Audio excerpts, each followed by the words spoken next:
Karina was an unfortunate child. She was the second child of the family as well as the eldest daughter. She had an overachieving big brother, a mischievous younger brother, and a terminally ill younger sister. But due to her being healthy and older, her parents always put her younger siblings before her. Due to her being ordinary, her older brother got all the attention. In short, she was a neglected child. Her parents' favoritism was extreme, so much so they can't be bothered to care about her. Not just her parents, even her brother were biased towards her younger sister. At the same dining table, her father would inquire about the chronically ill younger sister, asking if she's feeling better.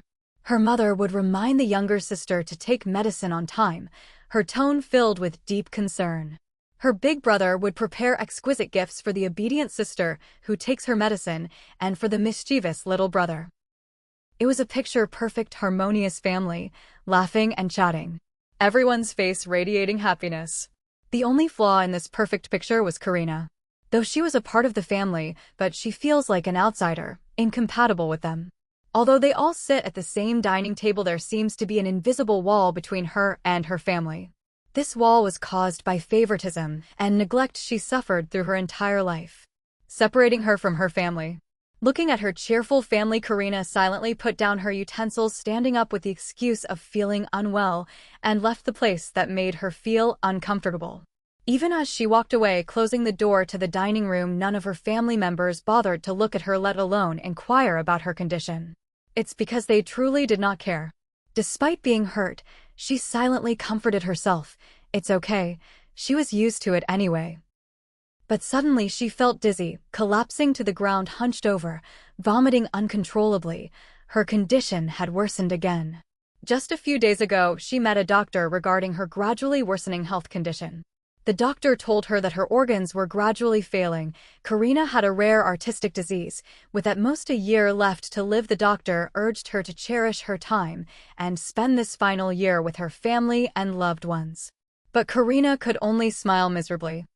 Since childhood, no one cared about her. Her words were always disregarded. No matter what happens to her, she was always abandoned by her parents. So she never told her family about her condition. They won't care anyway. She don't want to spend her remaining precious time at this horrible place. She plans to quietly leave somewhere where she could die peacefully. Science childhood, whenever her matters conflicted with her siblings, the one who had to yield was always her. When her spoiled little brother wanted to take away her only birthday gift and Karina objected, mother would loudly scold her. Your brother is still young and doesn't know better as his older sister. Can't you just let him have it? When her brother's graduation conflicted with her birthday party, she would again be asked by her father to postpone her birthday celebration as a sensible younger sister. When her fragile younger sister's matters conflicted with hers, she again had to give way. She was healthy and her sick sister comes first.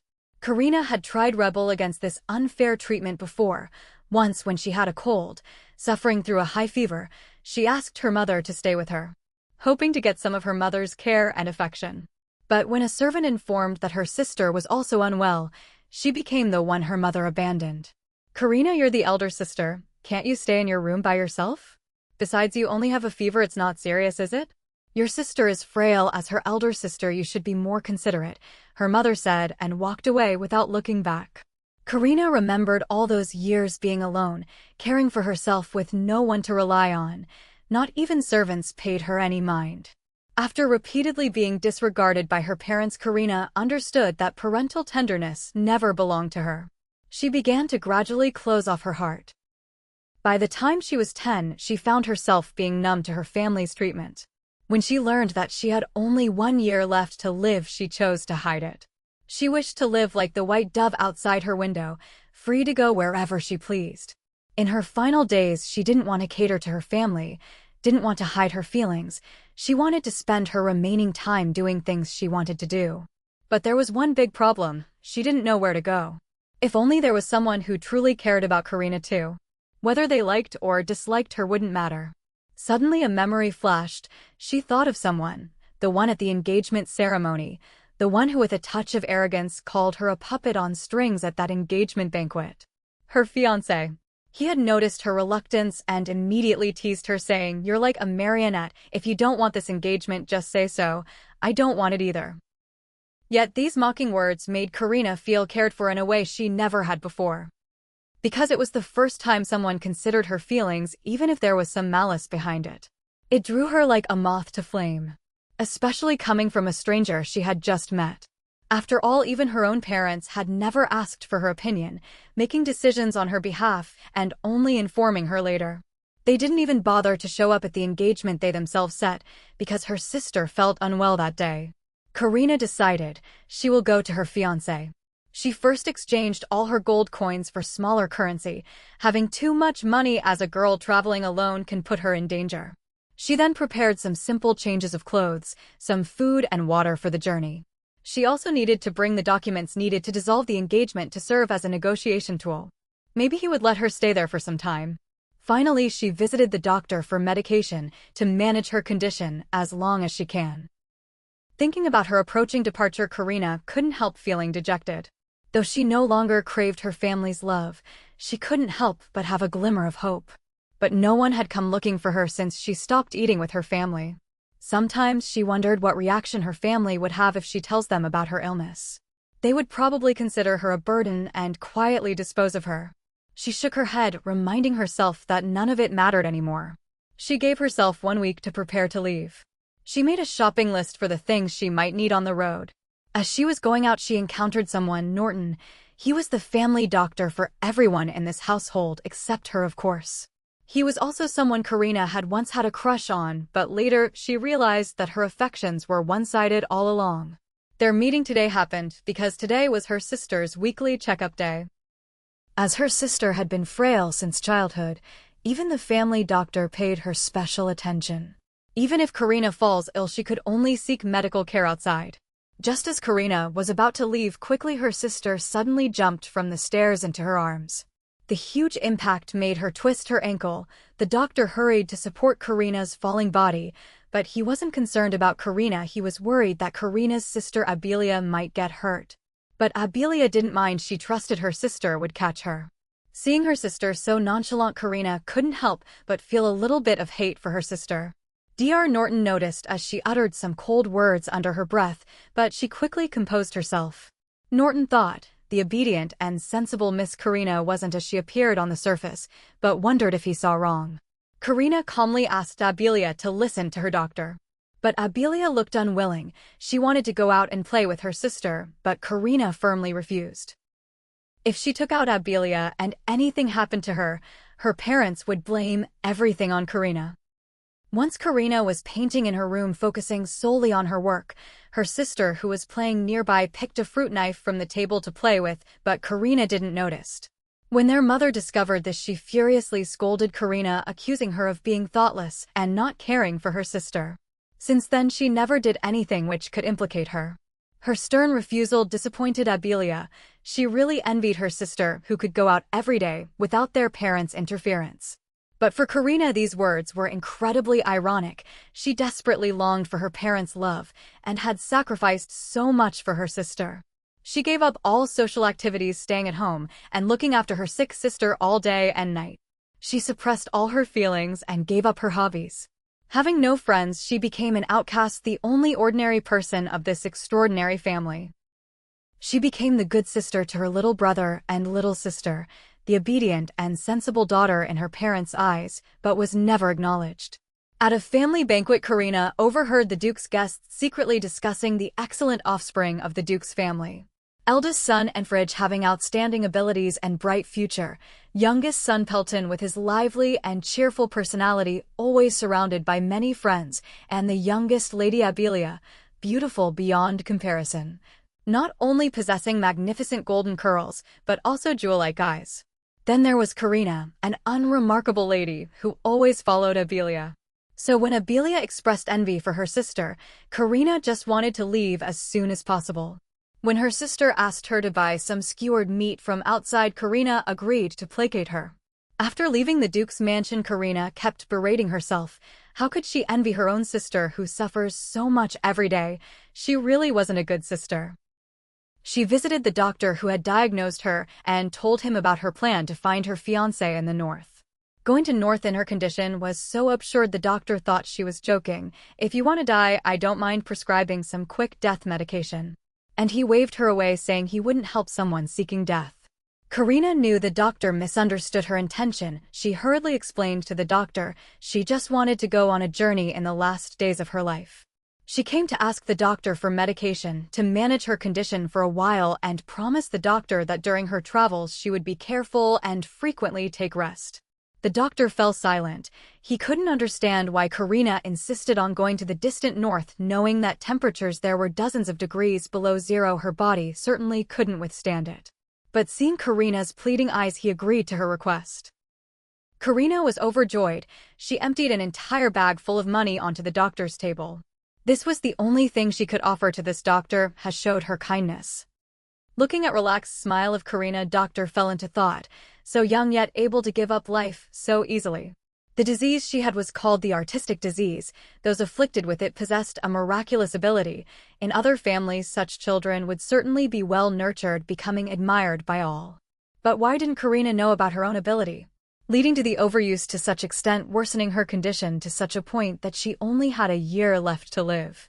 Her unwillingness to cooperate with treatment clearly shows what kind of environment she lived in, to face death with such composure. She didn't have her elder brother's knowledge, neither her little brother's liveliness nor her sister's cute and beautiful appearance. In everyone's eyes, she was just an ordinary duke's daughter. But on the contrary, Karina had an extremely rare talent for painting since childhood. She could make miracles happen, giving her painted creatures temporary life. The first time she painted, Karina was shocked. She hurriedly took her painting to share with her parents, but at that time her parents were excited about brother Annifrid's early graduation and ignored her. Karina sincerely praised her brother's excellence and showed her painting to her parents, but mother merely glanced at it before turning away, discussing with father how to organize a celebration for her brother. Karina was hurt and stopped showing her paintings to her family.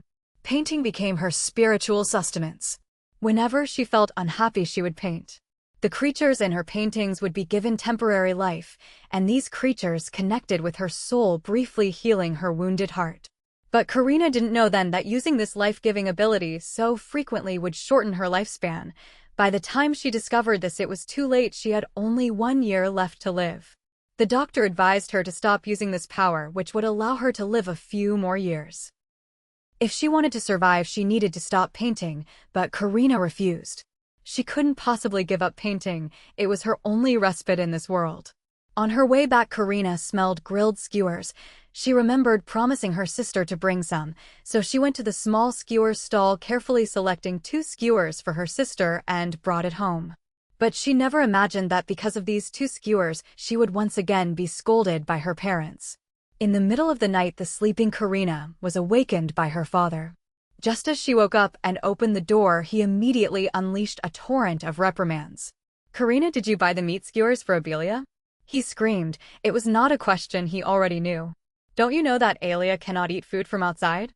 Do you know she has been vomiting continuously and now has severe dehydration?" he further scolded. "As her sister, how can you not care about your own sister?" Mother chimed in. "Karina, your father is right. You're an adult now. Why are you still so careless?" Hearing this, Karina anxiously tried to explain, but was silenced by her father's roar. Karina fell silent, repeatedly telling herself to endure. She must endure. They just care too much about Abelia. If she just apologized, this would pass quickly, and after all, this kind of thing could only be blamed on her. She fell into deep thought while her parents keep reprimanding her. But why do they only treat me this way? A sudden thought hit her like a bolt. I did nothing wrong. Why must I yield? For how long must I endure? Must I endure until the day I die? A year from now, will they understand me after my death? Thinking of these things, Karina's gaze instantly became sharp. She didn't want to allow herself to be wrongfully accused anymore. She didn't want to always yield. At this moment, she became incredibly assertive, looking directly at her father. "What do you want me to do about it?" Her father was momentarily stunned by Karina's sudden assertiveness. He couldn't believe that the usually quiet Karina had suddenly retorted, leaving him momentarily speechless. She coldly stared at her father and slowly spoke. "The reason I bought street food for Abelia was because Abelia asked me to, and father, you should have taught Abelia to be careful. You should have told her that such food is bad for health and should not be eaten. Rather than finding me to vent after something goes wrong, accusing me of not taking care of my sister, it should be Abelia who should take precautions." Instead of realizing his mistake, her father felt humiliation spreading throughout his body. His authority as head of the family had been challenged. He screamed at Karina, "Is this what you should say as an elder sister? Setting aside the facts, don't you have any fault? Now that Abelia has severe vomiting and dehydration, isn't it because you don't care enough about your sister?" Karina found her father's illogical words very frustrating. What does setting aside the facts mean? If we don't discuss facts, what's the point of arguing at all? She countered again, "Father, I don't think I did anything wrong. No one told me Abelia couldn't eat these foods. I thought Abelia's health had improved, which is why she asked me by some. Moreover, the family Dr. Norton was present and didn't said anything." Her mother and Pelton were also shocked by Karina's attitude. "Karina, how can you speak to your father like this?" Her mother spoke in horror. Faced with her shocked mother and brother, Karina found it laughable. "Am I not allowed to defend myself? Should I silently endure as before, humbly apologizing as if that's normal?" Now confronted with her mother's moral coercion, Karina refused to back down. "Is there anything wrong with what I said? These are just suggestions I made for my sister's health. From a logical perspective, my actions had no problems, and I only bought the street food for my sister after tasting it myself and confirming there were no issues regarding this incident. I will be more careful in the future, but please also have Abelia be mindful of her own actions." Father was left speechless, only managed to mutter, "I know you should be careful too," then turning to leave. Mother and Pelton also anxiously wanted to go back check on Abelia's condition. But before leaving, Father turned back to Karina and said, "You know your sister has been sick since childhood, right? Though saying this might displease you, since your health is good, please try to understand." Karina felt anger burning inside her. Just because she is healthy, so she must yield to her frail sister. Because she is healthy, she must sacrifice all her time to care for her sister. Just because she is healthy, whenever something happens to her sister, it's all her fault for not taking proper care. But is being healthy my fault? Why do her parents always emphasize this only to her? Her big brother and Fridge and little brother Pelton are also healthy, aren't they? Why only she had to always sacrifice and endure? What about now? Now she too has a terminal illness, with only a year left to live, yet why is she still the one getting hurt? Sister gets sick from eating street food and vomits. Parents wake her from sleep in the middle of the night to severely scold her. Even when she proves it wasn't her fault, she's still required by Father to understand her fragile sister because she is much healthier compared to her chronically ill sister. She is wrongly accused by her father. Mother also asks Karina to understand her father. Your father is just so agitated because Abelia fainted, but they never acknowledged their mistake. After wrongly accusing Karina, they only demanded Karina understand them, understand the family, but who would understand Karina? Karina stopped her parents as they were about to leave. Is that all you have to say? Father turned back confused. Do we have anything else to say? Karina gave a miserable smile. So you remember where my room is, Father? Mother, you haven't come to see me for several years. I thought you'd forgotten about me. Please tell Abelia I'm sorry for tonight's incident. I'm very tired now and would like to rest. And so this absurd farce ended, but Karina never received that one word of apology or concern she waited for. 3 days passed since that night. For 3 days she hadn't appeared at the dining table and her parents hadn't come to check on her. Only her sister, after recovering, came to apologize with her brother Pelton, who also apologized for remaining quiet when parents scolded Karina. Abelia cried and apologized to her sister, saying she shouldn't have selfishly asked her sister to bring her meat skewers, but what use were these apologies now? Karina went to the dining room to see her family one last time. Her preparations were complete. All items needed for her solo journey were ready. Today was the day she will leave this heartbreaking place. The table was filled with various meat dishes, but as a terminally ill patient, Karina could only eat salad.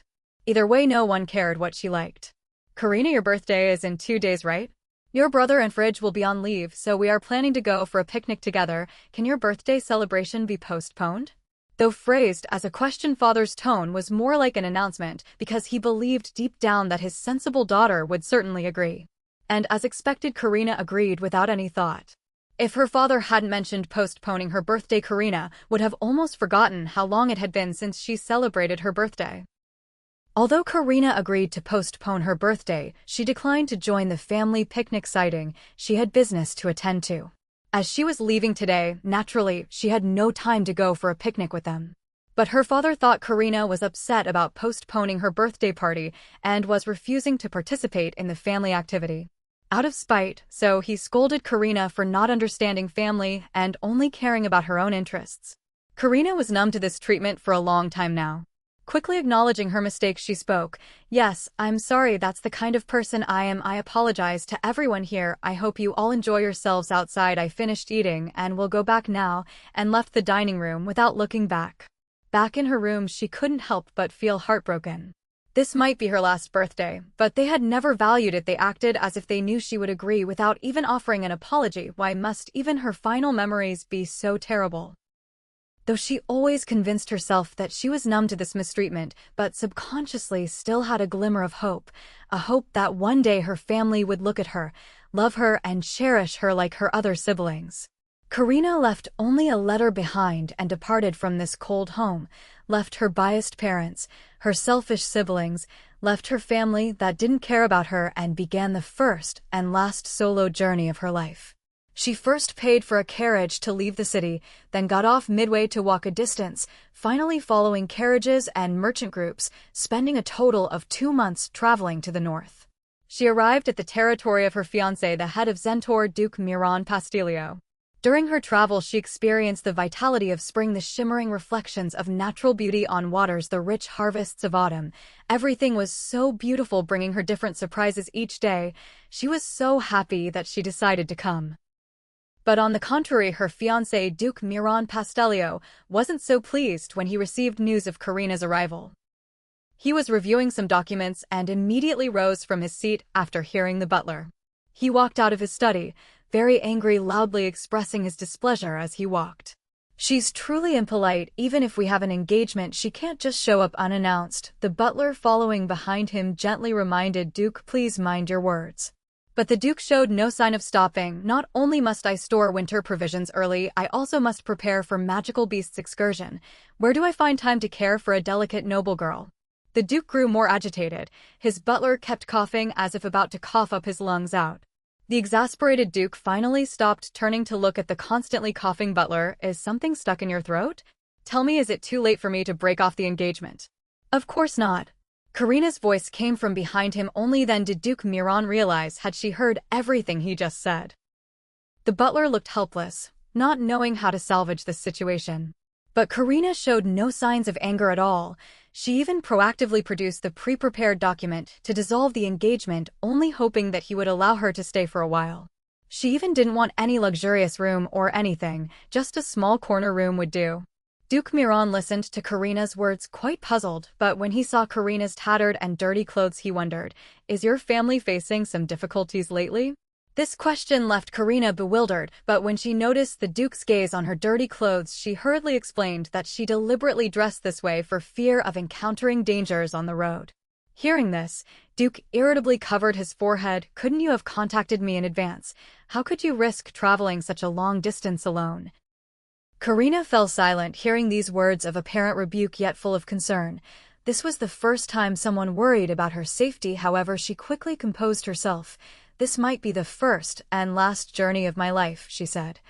After all, her life was ending soon, but Duke Miron didn't think much, misunderstood her meaning. As a noble lady, she would indeed never have another chance to experience such an adventurous journey, he thought. Looking at Karina's innocent expression, the usually serious Duke couldn't help feeling playful. He strode towards Karina. "If I say I won't let you stay here, what would you do?" Hearing this, Karina immediately gave it some serious thought. "If you won't take me in, then I can only join a merchant group to do odd jobs to make a living." The Duke was once again defeated by this stubborn noble lady. He couldn't help but wonder if this bold girl before him was really that frail and silent fiancé from the engagement banquet. He never expected her to be so reckless. In the end, the Duke agreed to Karina's request. Karina was extremely delighted. She quickly stuffed the marriage annulment agreement into the Duke's hand and stated that if one day she suddenly disappeared, when he can pretend she have left this place, he can also treat it as getting rid of a troublesome burden. "Please don't send anyone to look for me," she added. However, the Duke didn't take Karina's peculiar words to heart. After she finished speaking, he simply asked the butler to arrange a room for her. Karina settled down in her fiancé's home. She had ran away from home 2 months ago, yet her family hadn't even noticed. It wasn't until a maid found Karina's letter while cleaning her room that they discovered she was gone. But when the maid handed the letter to Karina's parents, their first reaction wasn't concern, but to blame her. Her mother criticized Karina for leaving without saying goodbye. Her father was furious. Doesn't she often leave without notice to handle matters? She truly doesn't understand her family at all, always following her own whims. He turned to ask the maid when she last saw Karina, but the maid stated she had only seen the young lady once 2 months ago. He then turned to question his younger son and daughter, but they both claimed they hadn't seen their sister Karina for 2 months. Her older brother expressed regret, saying perhaps she was upset because he planned to go on a picnic on her birthday. "I should have scheduled the picnic for another day," he said, but their mother argued. "Setting that aside, she knew this would break our hearts. How could she just leave with only a note? If she disliked picnics that much, she could have just told us. She truly doesn't understand us at all. By the way, is any money missing from the house?" she asked the maid. The maid replied that only 2 gold coins were missing. Her father scoffed dismissively. "See, she won't get far with just 2 coins. She'll be back soon enough, and when she returns I'll certainly teach her a lesson." He then ordered a guard to casually send a few men to find Karina's whereabouts. "She has no money, she certainly won't get far," he was sure of it. Her mother still expressed some worry. 2 months had passed, and I hope nothing has happened to her. What could possibly happen to her? She's always hurting our feelings this way. Let's take this opportunity to let her understand how hard life is outside. That's right, let her know how much she's been given in this household. Both parents agreed. But they were simply unaware that the daughter they claimed didn't understand family was currently shivering in bed with a fever in the far north at a certain Duke's place. Just a few hours ago, Karina was bathing, thinking about Duke Miron from earlier. Though he had been scolded her for traveling alone recklessly, Karina could hear the genuine concern behind his reprimanding tone. Plus, he had agreed to let her stay, so he was a good person.